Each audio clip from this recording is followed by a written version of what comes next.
Good evening everybody, my name is Crystal and welcome to my YouTube channel. If you like my videos, please smash that like button, please do subscribe. Good evening. Alexa, what's the time please? It's 5:58 p.m. 2 minutes to 6 on a Wednesday evening. So I've just been watching a Netflix film called Irish Wish with Lindsay Lohan in on Netflix. Just a feel-good movie, nothing heavy. So I came back from walking my dog this afternoon and I just made myself a cup of coffee, cooked my pepper steak slice, and I just relaxed and sat down and watched a Netflix feel-good movie because I remember Lindsay Lohan from years ago. So it was an Irish Wish. It was okay. It was a good film. It's like a film you could watch with your family. Nothing heavy. I enjoyed it. So my mum rang earlier on, as she usually does, and let's hear the message.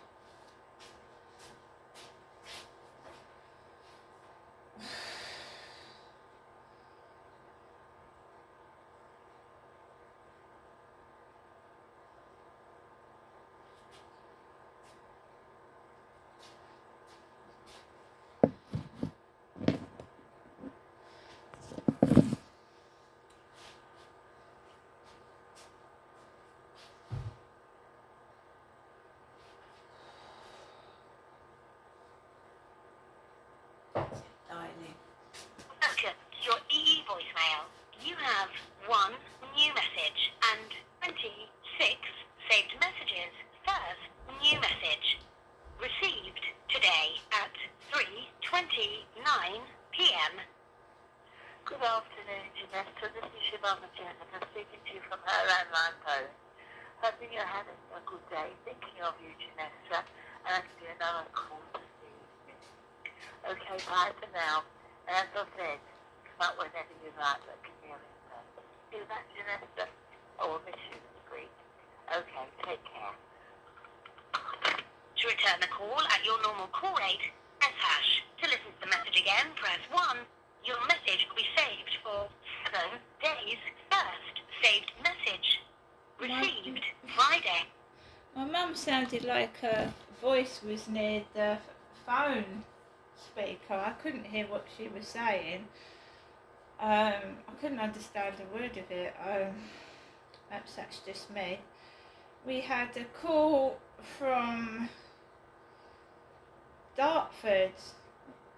So 01322 at 3:46 we had a call from Dartford. Call from Dartford. Max, don't worry about it. It's a dog. You're a dog.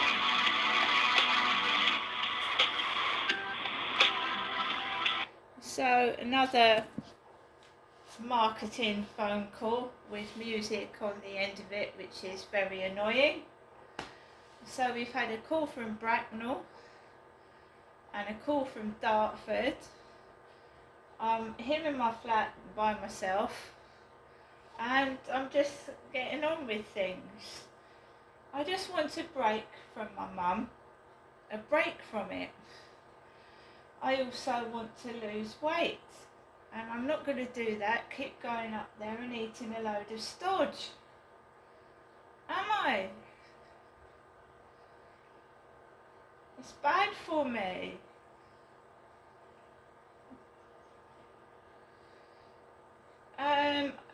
It's around my stomach.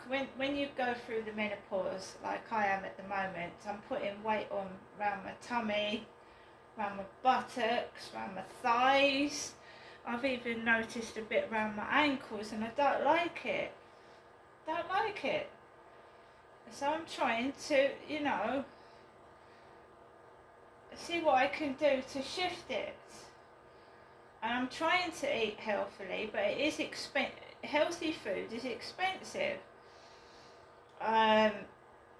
So I've got some tuna. I'm going to get some tuna. Fish is good for high cholesterol. Fish, oily fish.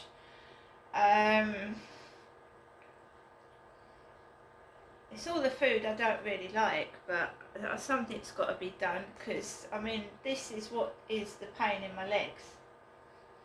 A build up of bad food. That's what I think. Just having a sip of coffee. I shouldn't drink coffee, but I am. I've done it before. I've lost weight before, and that means cutting out sugar in tea, coffee, drinking water with no like fizzy drinks. I've done it before.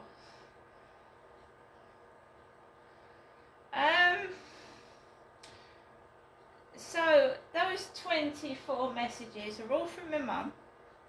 Every one of them is from my mother. 24 at the moment.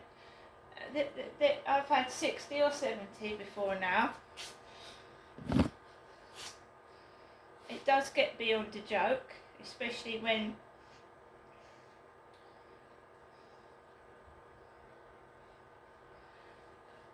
you know what I mean?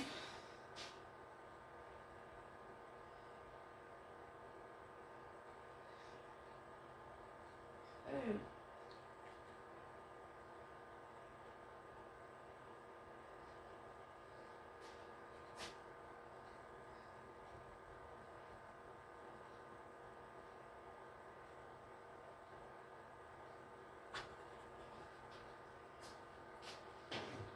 So, it's just a matter of like occupying your time when you're on your own during the evening, which I do. I watch the telly, I watch Netflix, I listen to the radio. You know, I keep myself occupied. I've got a wonderful little dog that keeps me company. He's lovely, Max is. Got the sun's out here this evening. The sun's come out.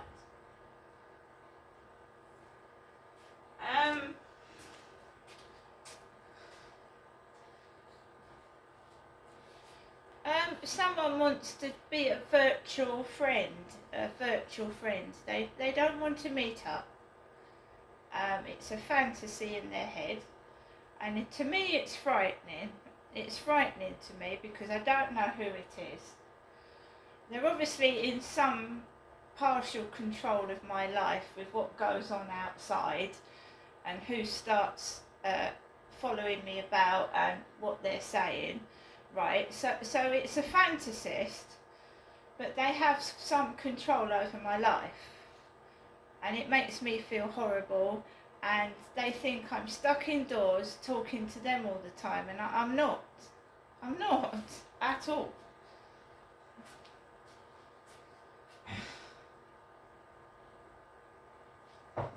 What frightens me is I don't know who it is. It could be a woman, it could be an old man, it could be anybody.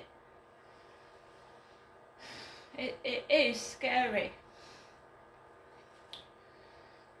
Sometimes I like to know where my stalker is, so at least I know that, you know, while I entertain them, as in, you know, keep them away from whatever they're doing, I feel a bit safer if I'm nice to them. I don't want to be because they're ruining my life, but if I'm just like talking to them and not aggravating them, at least then I hope that they aren't going to get angry and try and hurt me. But it is frightening.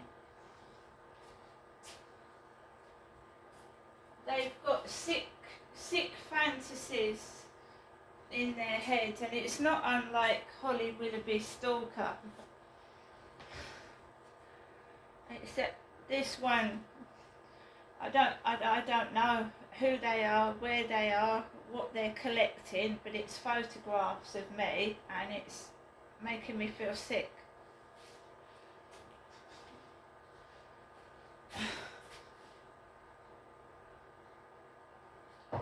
I've got a mum that is ringing me on the phone. My phone is jammed full with my mother's answer phone messages. She's nice on the phone. When I get into the flat, it's a different story. And I've got out of there and I don't want to go back to it. Don't get me wrong, I love my mum. But I don't know what's happened to my mum, what she's turned into. But she doesn't rule my life. She doesn't tell me what to do. When I'm in her flat, I have to do as I'm told. But when I'm in my flat, what she says has no control over me. I am an adult. Right? And this is just some weird, sick fantasist. I don't know who I'm talking to. Why would I want to share my naked body with a stranger, a person I haven't met face to face, or if I have, they're conning me. They're conning me, aren't they?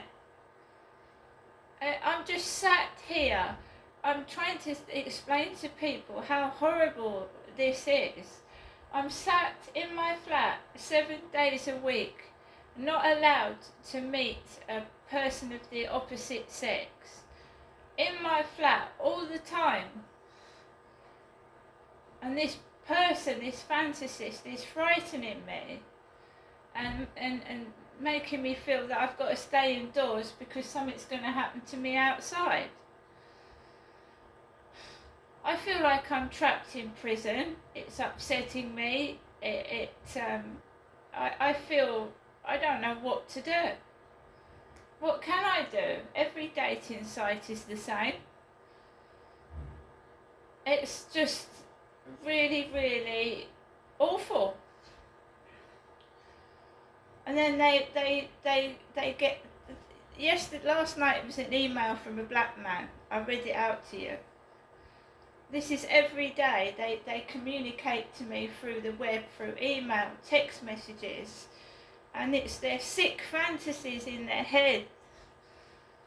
They think they know me. They think I belong to them, and it makes me feel sick. I can't have a normal life.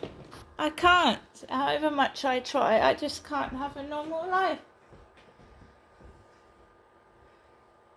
You want to spend the evening with somebody. You want a real person, not a mobile phone talking to a pervert asking you to take your tits out or your clothes off. You want to sit down and watch the TV with somebody, don't you? You want to go out, meet somebody, but I can't. I'm strapped to this person who I don't know who it is. Setting up fake profiles on dating sites. I don't know who it is, and I'm at my wit's end. I just sit day after day in my flat, not able to meet a real person.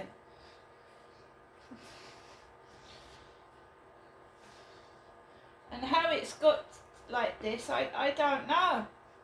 I just don't know.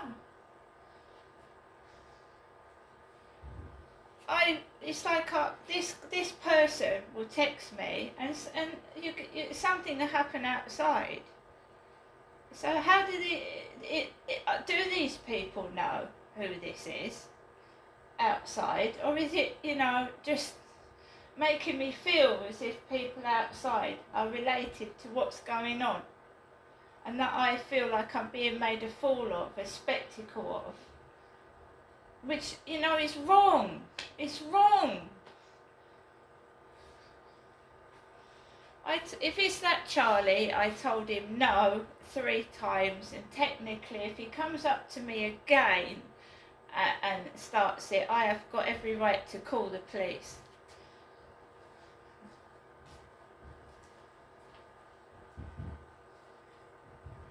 If you tell someone you don't want them, you don't want to see them, you don't want to be part of a relationship with them, and they keep pursuing it, you have every right to call the police.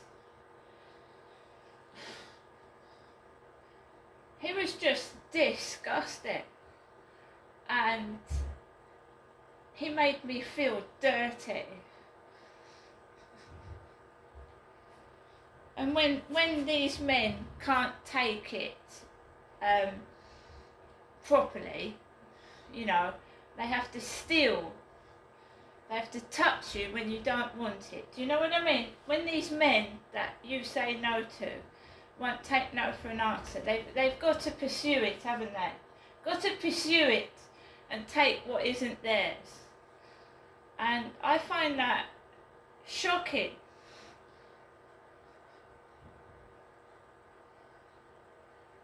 I don't know who that guy was, why he was interested in me, I was much younger than him, and why he felt the need to do what he did when I said no. It's just beyond me. And the lies, you know. I'll be a chaperone, I'll walk around the field with you. And it was just a dirty old man, basically. And he's got away with it. But not anyone else. And who's this guy who keeps asking me to take my tits out? Is he connected to the guy on the field? Or is it just another random arsehole? Or am I just unlucky? See you later.